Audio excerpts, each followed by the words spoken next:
السلام عليكم ورحمة الله وبركاته. مeel ba joogtaan waa salaam aniga walaalkiin Cali Mucaa Shariif.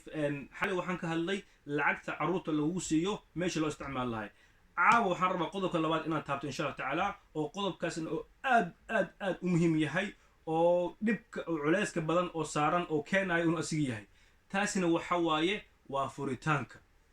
hooyo iyo aabo isqabaan oo kala tagayaan. hooyo aabo waxa arkaysaa 20 sano isqabaan. qaran arkay 25 sano isqabaan. markaas lagu leeyahay waa isfaham weynay waa kala tagnay odaygu uu baxay guriga laga ceerdiyay uu ka baxay islaantina kaliya caruur shan caruur iska haysta islaantii odayga iska burisay oday kale oo shan caruur soo haystay keensanaysa odayga guriga laga ceeriyay asina islaan kale oo shan caruur haysto u tagaya marka asiga ilmihiisu ka tagay ilmo kale u tagay islaantii odaygeeda burisay oday kale keensantay marka imeeshii waa isku wareeray wallahi waa isku wareeray maxaa dhacay dadkeena oo Soomaaliya degan iyo Afrika degan iyo wadamada muslimiinta degan alxamdulillah barkay waana macaysteen maxaa dhacay bi'ad oo islaami degan yihiin ilmahooda haduu aabaha hooyada ay kala tagaan ilmaha kulay ma khasaaray ma xumaana maxaa dhacay diintii madrasadii iyo quraankii iyo bi'ad uu degan yahay ayma ilmaha soo korinayaan laakiin meeshan qurbaha ilmaha oo meesha laga tago oo hooyo aabo dantood kaliya ay fiirsadaan oo ilmihii meesha laga tago ilmihii waxa way hooyo kaliya haysaa hooyo kaliya waxay hay kartaa ilaa waqti gaaban ilmaha markuu yar yahay oo baby yahay oo caan la siinayo cunto la siinayo dhar la siinayo ilmaha markuu gaaro 13 jir 14 jir 15 jir markuu soo indheysto soo kaco hooyada wallahi ma qaban karto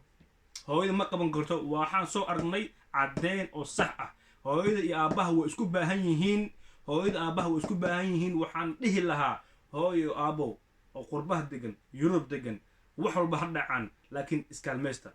hal gacan gala hal gacan naqda isku gangala isku hal naqda isgarab qabta ilaahay quraanka subhanahu wa ta'ala wa'tasimu bihablillahi jami'an wala tafarraqu hakala tagina ilaahay dadkiis isku jeclaada ilaahay dadkiis isku dhawaada ilaahay dadkiis isku kaalmeesta maadaama ilmahan ilaahay idin siiyay maadaama calafkiin uu noqday inaad qabtaan oo intaas caruur ilaahay idin siiyay waxa loo baahan yahay inaad sabartaan inaad culays gashaan inaad iscaawisaan maxaa dhaca ilmahan bari ka maalin haddii aad kaga tagtid ama aad dhaaftid hooyadu waa dhimanaysaa aabaha wuu dhimanayaa ilmahan gacanta gaalashay galaysaa gaalash gacantooda ay galayaan waa khasaar ka weyn ma jirto hooyada qaar badan waa soo aragnaa hooyo badan marka odayga oo isku dhacaan odayga guriga laga bixiyaa xataa waxaa loo ogolaanaynin waxay u ogolaanaynin ilmihiis inuu arko aaba waa aragnay aaba badan oo xaaska markay isku xumaadaan xaaska magac xumo u sameynaayo waxaa la aan jirin uu ka sheegayo in oo ilmihiisa xaaskiisa hooyada inay arkin wallahi fiir subhanallah إله قرآن سبحانه ده ومن آياته أن خلق لكم من أنفسكم أزواجا لتسكنوا إليها وجعل بينكم مودة ورحمة إلهي على موسى وحكمت إن إلهي إذن كأور نفتينا جركينا حاسس أما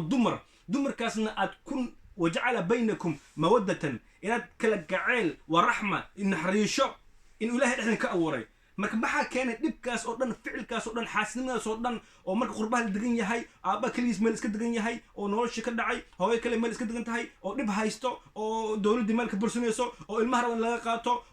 wallahi billahi wax badan soo aragnay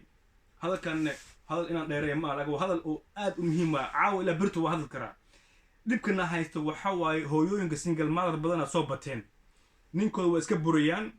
odayaashiina intii la rabay odaygi intuu la rabay الرجال قوامون على النساء بما فضل الله بعضهم على بعض نينكي مسكح انتو يلان لها او ما حالده وفهم لها مرحله لو جيرو اني دبتahay انتو كيسن لها انتو سونك خيرن لها انتو رق اسك دغ لها او غربكيس حاسكيس استاغ لها يعروتو استاغ لها اسنا ضعيف لما قاداي شيطان با قاداي waxna uu isku saharsaday xaaska ma oo waan furaya xaaska lan doonaya Soomaaliyan gabarshin intuu jirso guursanaya uu iska leeyahay islaantan waxay leedahay 6 ilmaho 5 ilmo anoo haysto aroon keer waxaan haystaba kule nima waanayo Titanic mardu soo baxay iska guursanaysa ilmihii qof kale u korinaya asana ilmo kale u dhilan u korinaya maxaa ku geystay waxaas ilmaha oo dhashay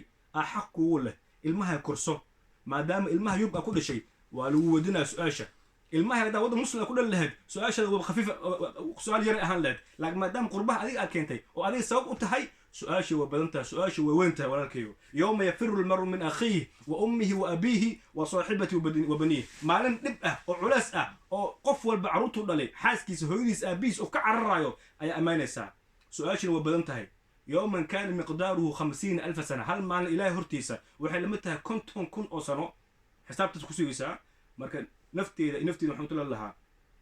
guurka inaan hayno sida hooyooyinkeen aabooyinka kale 25 sano 30 sano 40 sano 50 sano isqabaan alxamdulillah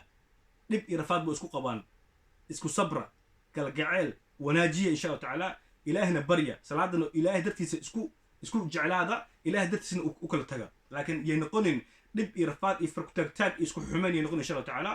وقلبكان جعل أنا كلا عاو إن شاء الله تعالى أنا صوب قابيي ملبجوتان وإن سلامي وجزاكم الله خير السلام عليكم ورحمة الله وبركاته